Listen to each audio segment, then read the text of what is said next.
noches a todos. Yo prefiero no utilizar micrófono. Como me dedica muchos años a la docencia, pues tenía que ir hablando. Y algo todavía me queda de buena voz.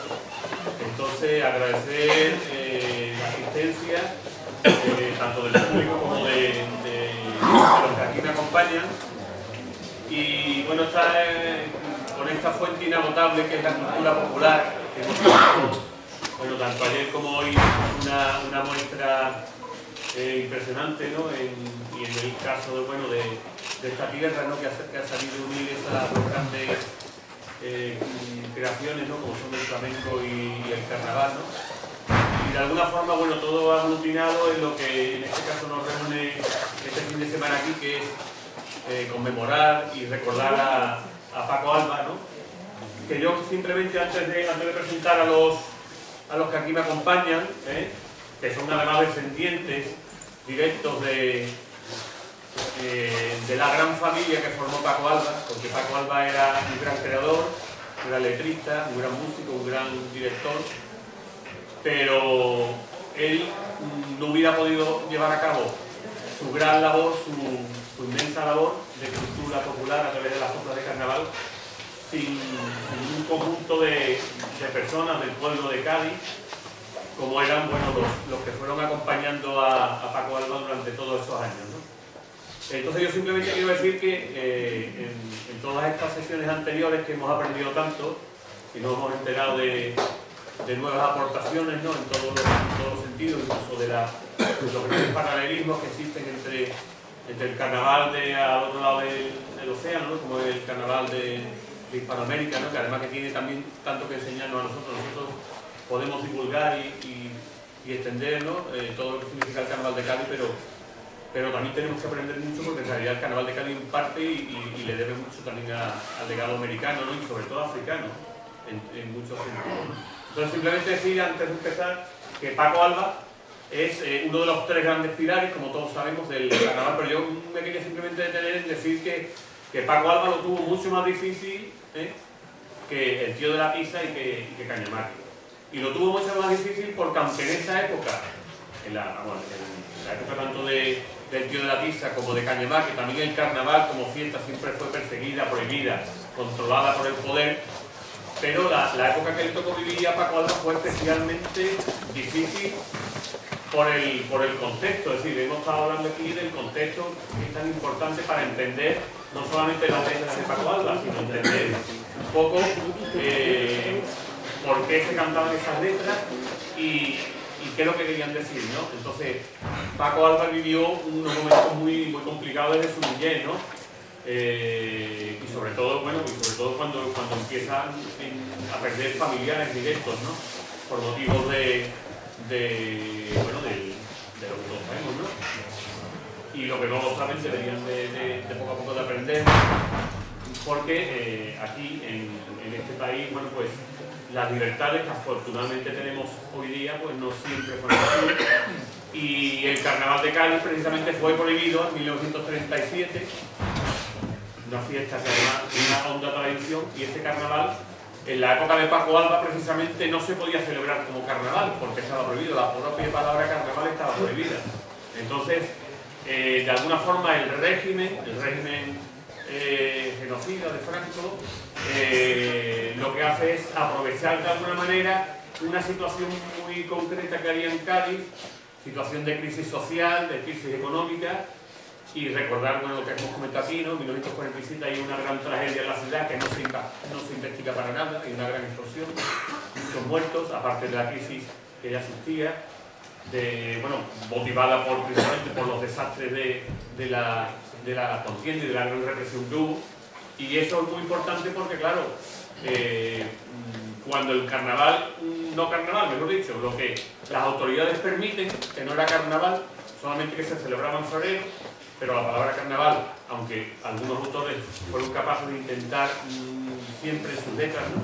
Con su creatividad, con su humor y demás, siempre que estuviera presente y además no perder sobre todo el legado que había anteriormente de autores como Cañamaqui, que es en el que realmente Paco Alba de alguna forma fue un testigo, ¿no? de Cañamaqui, de Suárez y de otros grandes autores, ¿no? De la música de Portaciones, no lo olvidemos, que fue muy perseguida. Precisamente Paco Alba empieza su historial carnavalesco con chirigotas, y termina con chirigotas. Yo no sé si es casualidad, pero en realidad el carnaval de Cádiz y de hecho la chirigota, la murga, en un momento concreto fue lo que fue más perseguido porque era lo más crítico contra las autoridades, solamente ya en la época franquista. Y cuando Pepe Marchena el primer día habla de la imagen que intentaba exportar o dar a conocer la dictadura, un Cádiz folclórico, un Cádiz que se empezaba a asomar al turismo, es decir, veíamos una fotografía de la plaza de toros, del estadio de fútbol, de la playa, de las chicas vestidas con el traje folclórico, pero no había que olvidar que las coplas de Paco Alba, de una manera bastante, bueno, con la genialidad que él tenía, quería reflejar precisamente la realidad, es decir, había un Cádiz oficial que es el que vendían las autoridades, ¿no? Igual que la propaganda del régimen, pero había un Cádiz real que era el que no interesaba que se conociera, ¿no? Y ese Cádiz, que era el Cádiz, bueno, de la infravivienda, el Cádiz del paro, el Cádiz de los años de las pastillas de racionamiento, de la falta de trabajo, de la inmigración, etcétera, etcétera, del alcantarillado y los dos temas, esas letras de Paco que tenían que salvar la censura del momento, fue lo que él, con la ayuda precisamente de la gran familia que lo acompañaba, pues supo bueno, pues hacer unas letras que realmente, bueno, con ese don que él tenía, pues llegaban a todas partes, ¿no? Entonces eso quería yo hacerlo llegar al principio, ¿no? Entonces, a mí me acompaña aquí en la mesa José Manuel Díaz Moreno, descendiente directo, sobrino nieto, si no me equivoco, del Moreno, de uno de los grandes componentes de las agrupaciones de Paco, Jesús Monzón, Alex Monzón, hijo de Jesús Monzón, y Pepe Rodríguez, José Rodríguez, que es nieto del Sopa, que como ya hablaremos ahora, bueno,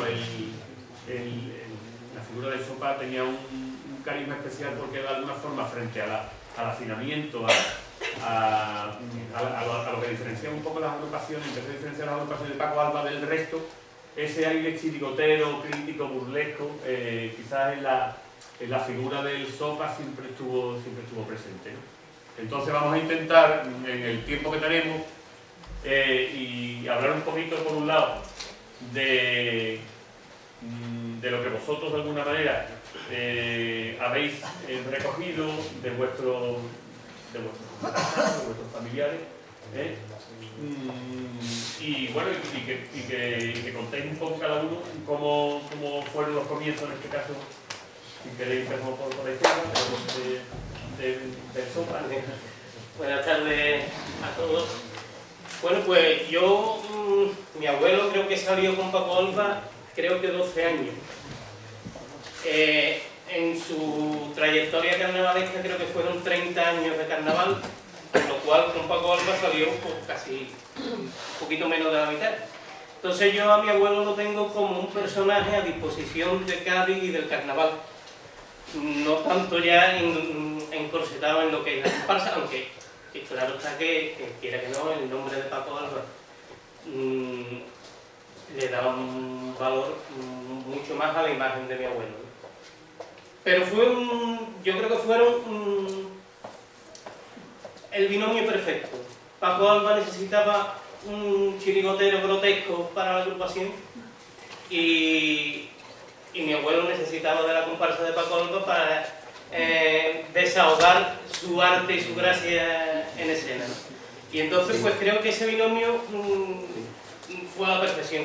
Y entonces pues yo creo que empieza a salir, bueno, es que ponerme aquí a hablar de mi abuelo con tantos expertos como hay aquí y personajes directos, pero yo creo que mi abuelo salió en el año 56 con los de fin de curso. Y salió después en el 57 y el 58 con los sarracenos y los julianes. Después de la crisis de los julianes de Madrid, ya mi abuelo se va con fletilla, pero vuelve después en el año 63 con los corrujillos de Tano y ya prácticamente se queda con la comparsa. Y mi abuelo cuando tú quieras me cortas, mi abuelo yo lo considero pues eso, ¿no? El punto de chirigota, que la figura de Paco Alba, porque hoy sería impensable un Pepper Sopa en una comparsa, bueno, hoy, o hace 10 años, 20 años, sería impensable un personaje en medio de la agrupación allí al lado, moviéndose, cantando, gesticulando, masticando letras y estando bailando en una comparsa, ¿no? Pero eso en aquellos tiempos le sirvió a Paco para, opinión personal, le sirvió a Paco como imagen de marketing y a mi abuelo pues le sirvió también de eso, de la expansión de su gracia y su bailoteo. Bueno, yo... En el caso de Jesús Monzón, todo empieza, mi abuelo era muy amigo de Paco Alba, ¿no? Si no recuerdo mal, ¿no, Emilio? Sí, íntimo amigo. Bueno, yo voy a apoyar a Emilio, que Emilio me va a corregir los dos países que seguro. Y mi abuelo era muy amigo de Paco Alba, y el año de los curruquillos, pues llama para que vaya a los pabellones, que era donde ellos quedaban. Habían quedado a las 9, mi padre estaba allí desde las 7 de la tarde, ¿sabes? Asustado, porque ya cuando mi padre estaba allí ya había entrado Emilio, asustado, llegó, probó, y bien, a mí me viene, yo es que hablar de mi padre, no sé, a mí lo único que me da un poco de vergüenza, se me llena mucho la boca, la verdad. Yo hablo de mi padre ha salido con Paco Alba, que para ellos y para mí o para todo el mundo era el mejor.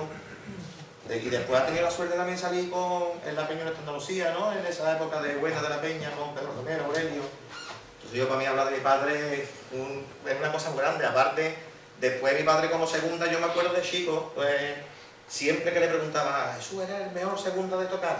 Y me acuerdo que le decía, no, el mejor segunda Paco Alba, que fue el que me enseñó a mí. El mejor segunda Paco Alba, que fue el que me enseñó a mí, ¿sabes? Entonces yo... Y ya por último yo tenía la gran suerte de poder cantar la antología. Eso es una cosa, y en el FAC, hace 3 años que fuimos, el viernes ese famoso de la Huerta de todo el mundo, cantamos nosotros. Entonces, la verdad a mí se me llena mucho la boca hablar de Paco Alba y de mi padre, ¿verdad? Y como trayectoria, pues claro, ya a mí después me viene todo, yo he tenido mucha suerte. Yo desde chico he estado, cuando yo iba de viaje con la antología, yo desde chico estaba ahí, en esos viajes, que iba toda la familia, iban a cantar a todos lados. Si iba con la Peña de Andalucía, también estaba ahí. Después con mis hermanos también han salido todos. Yo he tenido mucha suerte con esto del carnaval y claro, hay que decir que tu padre además, Paco Alba muere muy joven, para, bueno, el futuro que todavía hubiera tenido por delante, ¿no? Si la salud lo hubiera respetado. Y de alguna forma tu padre enlaza el fin de lo que fueron las fiestas típicas, además para colmo el carnaval que no se podía celebrar se lleva a mayo para intentar convertirlo, ya hemos hablado, ¿no? en una feria más, ¿no? Es decir, porque al régimen no le interesaba que el carnaval ni se recuperara y además se fuera desvirtuando cada vez más. Sin embargo, bueno, era imposible porque mientras que hubiese autores y comparsistas con las ganas que tenían de seguir transmitiendo todo el saber popular, ¿no? Pues era imposible. Entonces su padre quizás, él tuvo la suerte en el sentido de poder continuar y enlazar lo que era el fin de la dictadura, sí, claro, con los inicios ya del carnaval de recuperar la democracia, saliendo en comparsa de Andalucía, tribuno, no sé. Claro, y además una comparsa, por ejemplo, el caso de Luis Andalucía. Claro, yo por eso que ha pasado la historia, ¿no? Porque es la que llevó de alguna manera, bueno, el tema de... Y entonces la verdad es eso, esta lista muy bien, porque yo ahora tengo la suerte todavía de salir y eso, y tengo mucha suerte de ir por ahí muchos sitios a cantar y que me hablan de mi padre todavía, ¿sabes? Y de personas mayores que vienen, pues aquí vino tu padre en el año 80 y tanto a cantar y no ganas que formaron con esta gente. Entonces, es bonito a mí, y sí, es verdad, no lo puede negar uno, a mí se me llena la boca de la trayectoria carnavalesca que ha tenido mi padre, no lo puedo negar.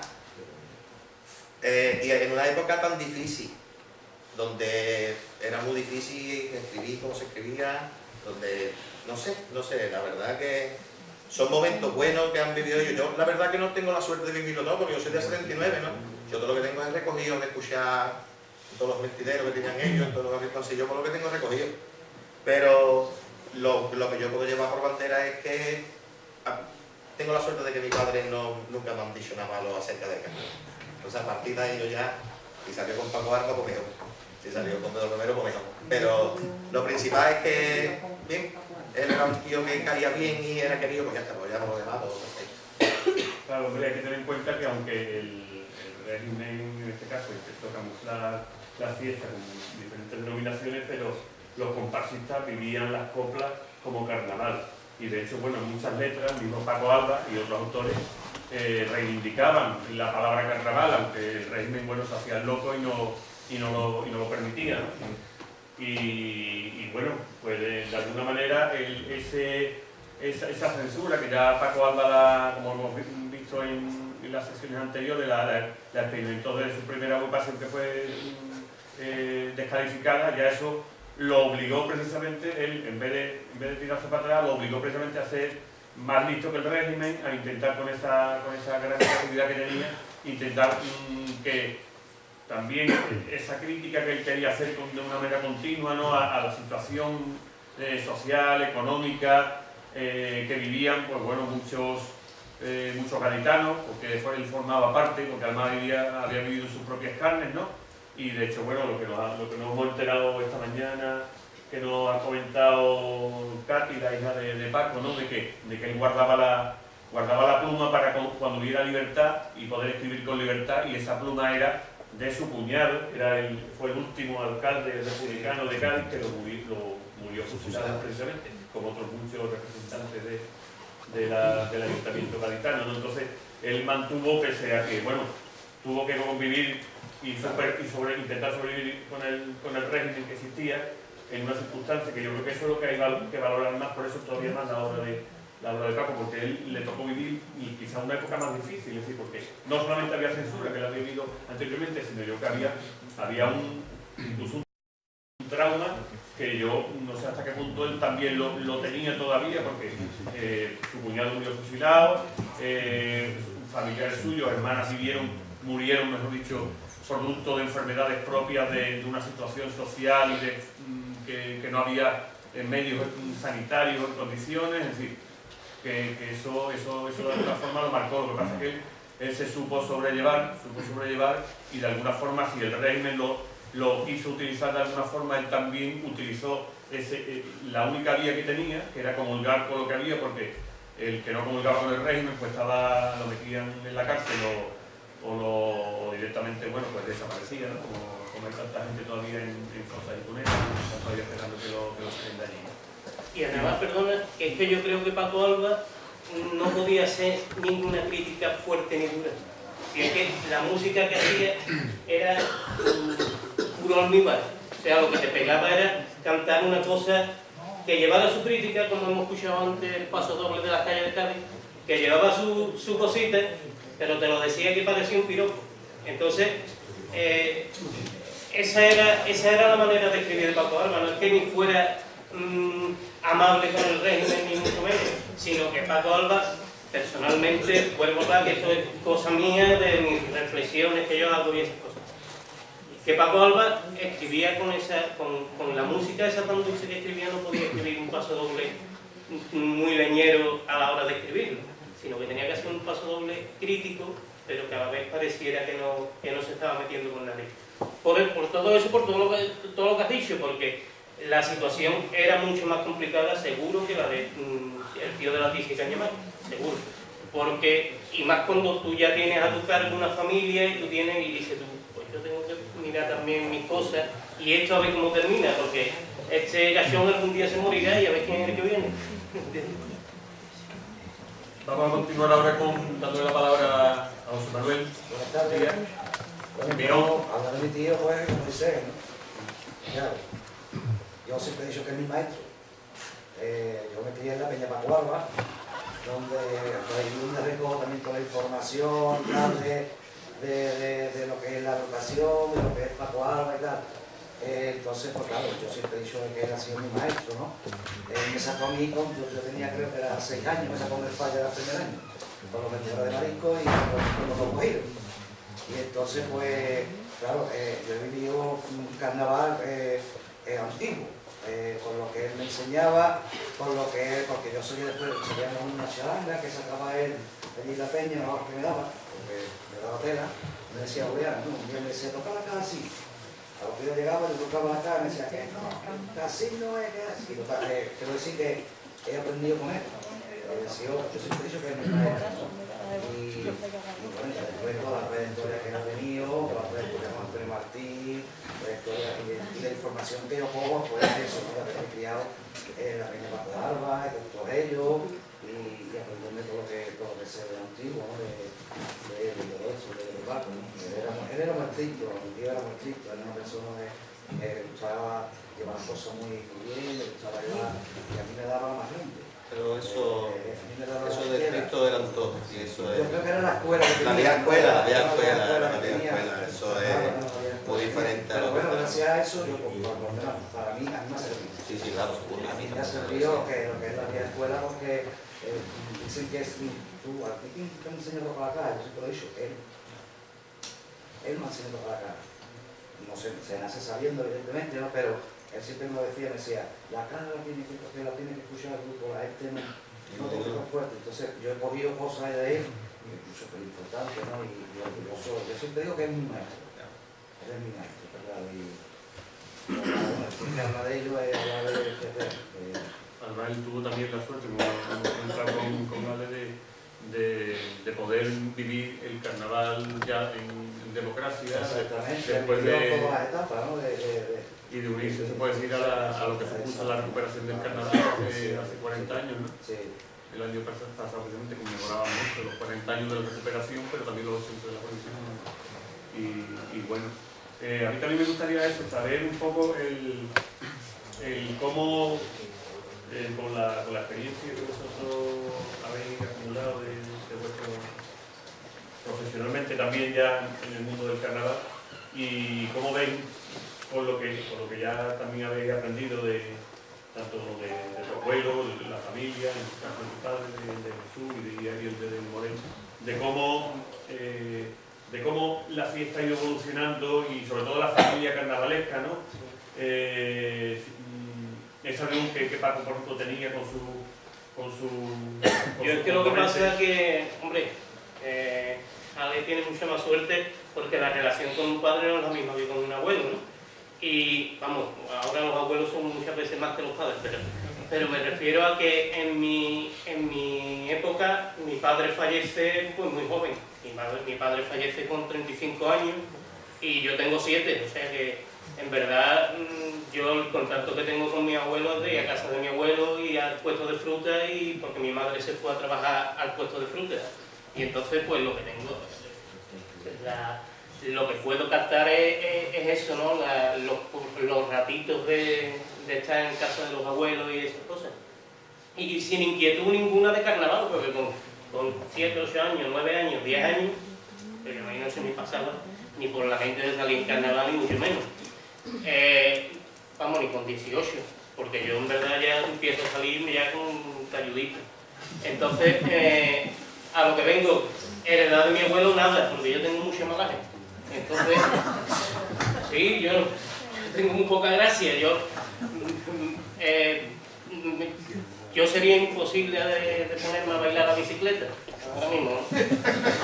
Entonces, pues, son cosas que yo en verdad pues, las he captado porque las hemos vivido en casa. Mi abuelo por parte de madre, corista, mi abuelo el sopa, entonces de lo que nos hemos aprendido en casa es lo que he mamado, ¿no? En casa había un cumpleaños, se terminaba cantando por Paco Alba y los tangos de Cañamaque, y eso, hasta que ya me dio la picada de un año salir, que precisamente también yo me autoproclamo seguidor de mi abuelo, porque en el año que él fallece es cuando salgo yo.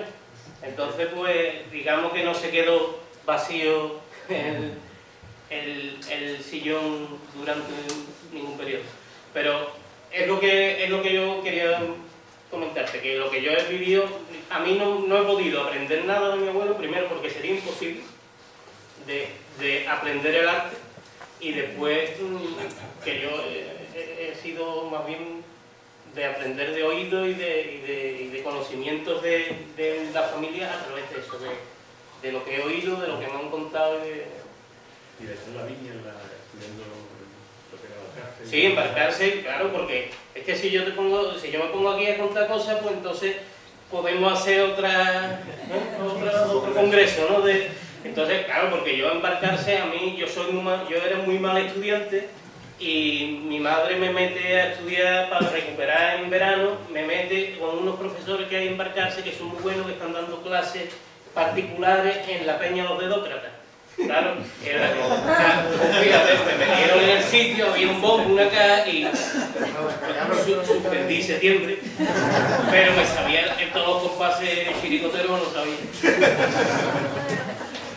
Bueno, yo en mi caso, yo en mi caso, en mi casa se ha vivido mucho carnaval, a través de la antología, a través de la peña, ¿no? Y me coge, es verdad, he contado antes un poco, me coge más en la época de disfrutar lo que es la peña de Andalucía. Pero sí que es verdad que yo me acuerdo, fíjate tú, hace poco además le comenté a mi madre que venía aquí y me dice, ¿tú te acuerdas la primera vez que tuviste la antología? Y digo, pues sí, es verdad, más que me acuerdo, porque cuando la primera vez que los vi fue cantando en lo que hoy, en el Paseo Marítimo, lo que hoy es el Padre Pavoni, ¿vale? Eso tenía la terraza afuera, no me acuerdo cómo se llamaba, total, en su tiempo. Y yo estaba acostumbrado a ver a mi padre cantar con la comparsa de la peña. Y cuando llego ese día, me veo que se pone un pantalón blanco, porque llevaba los pantalones blancos, pantalón blanco, la de raya y la gorra de marinero. Y digo, padre, ¿tú que te has cambiado de comparsa o algo, papá? No tenía ni idea. ¿Tú que te has cambiado de comparsa o qué? Y se pone, no, niño, esto es... ¿Cómo te llamas? Eso me acuerdo yo perfectamente. Entonces, a partir de ahí, sí que es verdad que ya recuerdo una también que fueron a cantar a Huelva también, una vez recuerdo mucho en el autobús, me acuerdo mucho de esas cosas. Después con la peña, y entonces yo a cada momento... Por mi casa también venía todo el mundo y era y aparecía con la guitarra, aparecía con una caja, aparecía con la peluca, o sea, todo el día carnaval, nosotros todos los días carnaval. No es que fuéramos ni fanáticos ni pesados, pero se aprovechaba una fiesta para el carnaval. Navidad, bueno, quito la bola, saca la plumera, ¿sabes? O sea que todo esto es así, y después la verdad, empiezo a salir en carnaval por eso, porque al estar todos los niños de la peña, la curiosidad de estar todo el día con los hijos nuestros, yendo escuchándola cantar, nos ponemos muy pesados. Nosotros cogíamos, cuando estaba la caja del bombo y ellos de allí, nos poníamos a cantar las cosas de ellos, a cantar, nos poníamos en las cosas de ellos, y hasta que cogimos a Antonio El Pío, por ejemplo, Antonio El Pío, y Antonio, que era el que más hacía con nosotros, siempre estaba con nosotros. Ya sabíamos nosotros que, por ejemplo, a mis hermanos y eso le había sacado un carnavalito chino, había hecho la música con Ricardo Villa y demás. Y claro, ya, vámonos, Antonio, vamos nosotros, para salir de la infantil, no sé qué. Y ya empezamos ahí nosotros en el año 89, 88. Empezamos a salir infantil, los pilotos de Safran. Y a partir de ahí he compaginado muchas cosas, he compaginado la época de los últimos coletazos de la peña, también mi padre estando en el coro de la Salleviña, también he compaginado ese carnaval. A mi cuñado Bernardo, ¿no? Tu primo, ¿no? Mi cuñado Bernardo, el marido y hermana, saliendo con la chica de Alpetra, mi hermano Celu saliendo con Pedro Romero después, o sea, yo la verdad que no puedo hablarte de otra cosa que yo salía del ensayo, lo mismo iba para el ensayo de mi hermano, y salía, y el domingo por la mañana, pues ya en la época del Coravilla, me iba al ensayo del Coravilla, o sea que yo, mucho, me gusta mucho y lo disfruto mucho, no tengo otra cosa, de verdad, bien.